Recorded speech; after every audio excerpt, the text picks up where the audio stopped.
আসসালামু আলাইকুম রহমতুল্লাহি বরাকাতু। আলহামদুলিল্লাহ সালাতু ওয়াসসালামু আলা রাসূলিল্লাহ বাদ। সুপ্রিয় দর্শক শ্রোতা ভাই বোন, দেশ কিংবা প্রবাস যে যেখান থেকে আমাকে দেখছেন, আপনাদের সকলকে সাদর আমন্ত্রণ জানাচ্ছি আমাদের এই অত্যন্ত গুরুত্বপূর্ণ সংক্ষিপ্ত লাইভ অনুষ্ঠানে।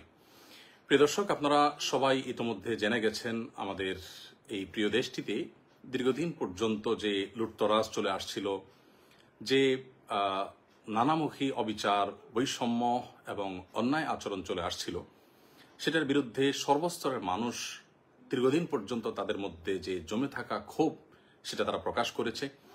ছাত্র জনতার গণ আন্দোলনে ইতিমধ্যে আমরা জানি যে সরকার পতন হয়েছে।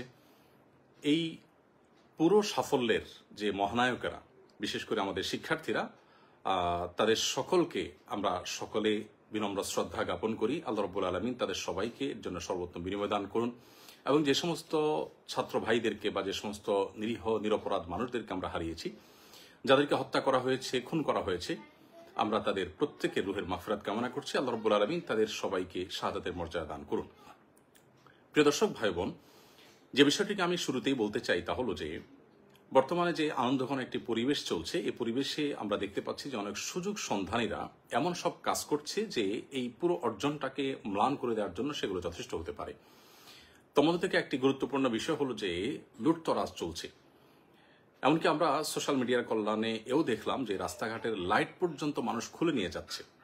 যারা রাস্তাঘাট থেকে লাইট খুলে নিয়ে যাচ্ছে, যা হাতের কাছে পাচ্ছে সেটাকেই তারা ভেঙে নিয়ে যাচ্ছে এবং যেখানে পাচ্ছে সুযোগ সেখানে তারা লুটতরাজ করছে। এরা কখনো এদেশের বন্ধু হতে পারে না, এরা দেশের শত্রু। এই মানুষগুলো কখনো শিক্ষার্থী বা প্রকৃত অর্থে যারা আন্দোলনকারী ছিল তারা নয়। এই মানুষগুলো অবশ্যই সুযোগ সন্ধানী এবং এই লুটপাট যে কোনো মূল্যে আমাদেরকে বন্ধ করতে হবে।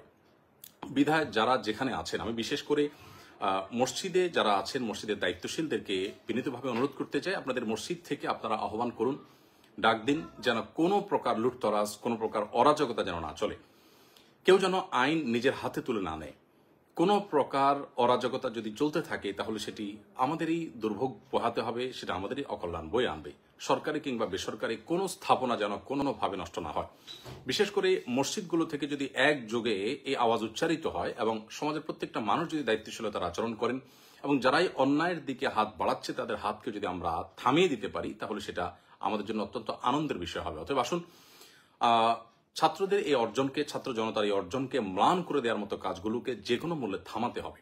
আর না হলে এটার জন্য আমাদের সবাইকে কিন্তু পস্তাতে হতে পারে। বিধায় আমি বিনীতভাবে অনুরোধ করছি যে লুটতরাজ বন্ধের সবাই উদ্যোগ নিন। আপনার আশেপাশে কেউ লুটতরাজ করছে, আপনি তাকে থামিয়ে দিন। এমনকি আপনার গণভবনে যারা গেছেন সেখান থেকে অনেক কিছু নিয়ে এসেছেন। এটি মুসলিম সুলভ আচরণ নয়, এটা কোনো নীতিবান, কোনো আদর্শবান মানুষের কাজ নয় যে আপনি সেখানে রাষ্ট্রীয় সম্পদ যেগুলো আছে এগুলো তো রাষ্ট্রের সম্পদ, আপনার ট্যাক্সের কেনা টাকা জিনিস, এই দেশের জনগণের জিনিস। অতএব আপনিও যদি সেটা দিন শেষে লুটতরাজ করেন, তাহলে লুটতরাজকারীদের সাথে আপনার পার্থক্যের জায়গাটা কি থাকলো? আমি আবারও বলতে চাই অত্যন্ত বিনয়ের সাথে যে প্লিজ সবাই যার যার জায়গা থেকে শান্তি বজায় রাখুন এবং সবাই শান্ত হন। প্রিয় নবী সাল্লাল্লাহু আলাইহি সাল্লাম যখন মক্কা পুনরুদ্ধার করেছেন, মক্কাকে স্বাধীন করেছেন, তখন কিন্তু তিনি মক্কায় কোনো মানুষের কোনো প্রকার জানমালের ক্ষয়ক্ষতি হতে দেননি, বরং সেখানে একরকম অনেকটা রক্তপাতহীনভাবেই কিন্তু তিনি মক্কা বিজয় করেছেন। তার সে মক্কা বিজয়ের ইতিহাস আমরা স্মরণ করার চেষ্টা করি এবং মক্কা বিজয়ের সময় তিনি যে বিনয়ের পরিচয় দিয়েছেন, তিনি যে আল্লাহর কৃতজ্ঞতা জ্ঞাপন করেছেন, সেটিকে আমরা স্মরণ করি।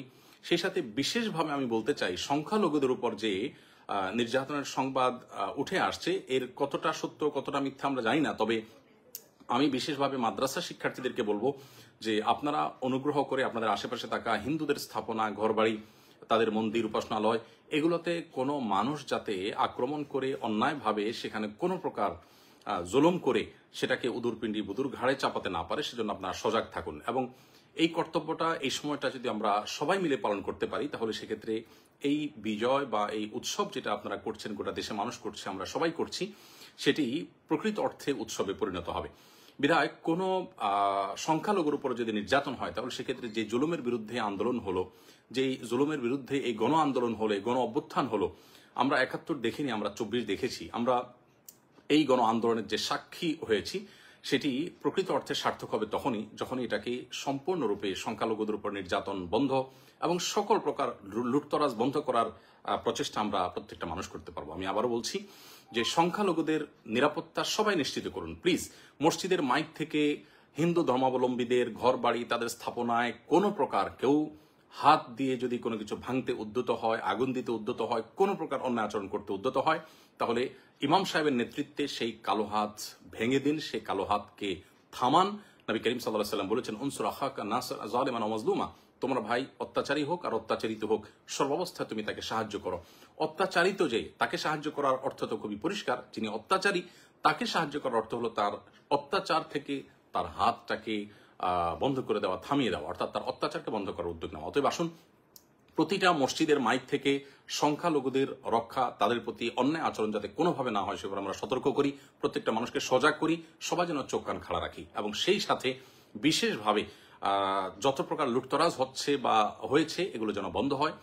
কোনোভাবে রাষ্ট্রীয় কিংবা বেসরকারি কোনো প্রকার স্থাপনায় কেউ যেন কোনোভাবে হাত না দেয়, কোনোভাবে যেন সেটা ভাঙচুর না করে। আমরা আল্লাহকে ভয় করি, দিন শেষে আল্লাহ তাআলার কাছে এগুলোর জন্য জবাবদিহি করতে হবে। সামান্য একটা জিনিস আপনি নিয়ে গেলেন, এর জন্য আপনার জাহান্নামে যেতে হতে পারে। মনে রাখবেন, রাষ্ট্রের সম্পদ এটা কোটি কোটি মানুষের মালিকানাধীন সম্পদ। বিধায় কিয়ামতের ময়দানে এত কোটি মানুষের কাছে আপনি এই দায় কিভাবে পরিশোধ করবেন, এর জবাবদিহি কিভাবে আপনি দিবেন? বিধায় আল্লাহকে ভয় করুন, কোনো প্রকার লুটতরাজ হতে দিবেন না এবং সংখ্যালঘুদের নিরাপত্তা নিশ্চিত করবার জন্য মসজিদের মাইক ব্যবহার করুন, অন্যায়ের বিরুদ্ধে মসজিদের মাইক থেকে আহ্বান করুন, মাদ্রাসার শিক্ষার্থীরা তাদের পাহারাদারি করুন। আবারও বলছি যে প্রিয় নবী সাল্লাল্লাহু আলাইহি ওয়াসাল্লাম মক্কা বিজয়ের পর তিনি কিন্তু কোনো প্রকার আজকের পৃথিবীতে যে বুনো উল্লাস হয়ে থাকে এরকম উল্লাস বা উল্লাসের উন্মাদনা এটি কিন্তু তিনি করেননি। আল্লাহ সুবহানাহু ওয়া তাআলা বলেছেন, ইযা জাআ নাসরুল্লাহি ওয়াল ফাতহু, যখন আল্লাহ সাহায্য এবং বিজয় আসে, ওয়ারাইতান নাস ইয়াদখুলুনা ফি দীনিল্লাহি আফওয়াজা, এবং আপনি দেখবেন লোক দলে দলে আল্লাহর দ্বীনে প্রবেশ করছে, অনুগত হচ্ছে, তখন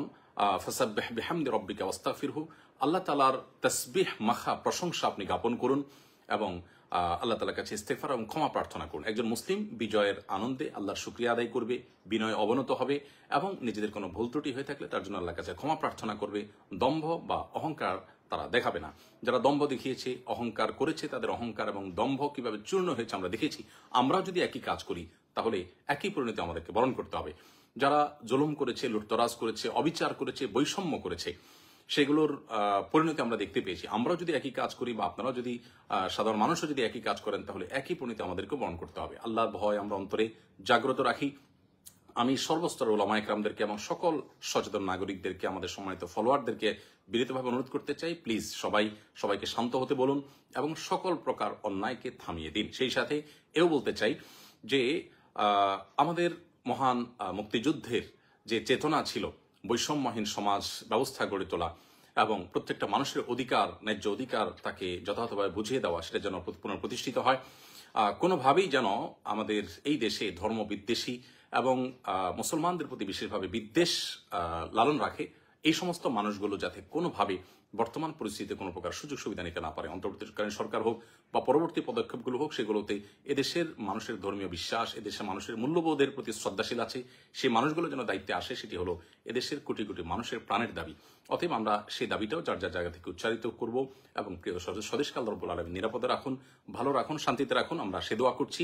আবারও বলছি, সকল প্রকার লুটতরাজ, সংখ্যালঘুদের আক্রমণের বিরুদ্ধে আমাদের প্রত্যেককে জিহাদ ঘোষণা করতে হবে এবং প্রত্যেককে সংখ্যালঘুদের নিরাপত্তার বিষয়টির জন্য বিশেষভাবে কাজ করতে হবে এবং সকল অন্যায়কে বন্ধ করবার জন্য সামাজিকভাবে আমরা সম্মিলিত উদ্যোগ গ্রহণ করতে হবে। মসজিদের মাইকগুলো সচল হয়ে যাক, মাদ্রাসাগুলোর ছাত্ররা সক্রিয় হয়ে যাক, সকল প্রকার স্কুল কলেজের শিক্ষার্থী সহ সকল শান্তিময় মানুষ সক্রিয় হয়ে যান এবং সকল প্রকার অন্যায়কে থামিয়ে দিন। আল্লাহ তাআলা আমাদের সকলকে তৌফিক দান করুন। জাযাকুমুল্লাহ খাইর। আসসালামু আলাইকুম ওয়া রাহমাতুল্লাহি ওয়া বারাকাতুহু।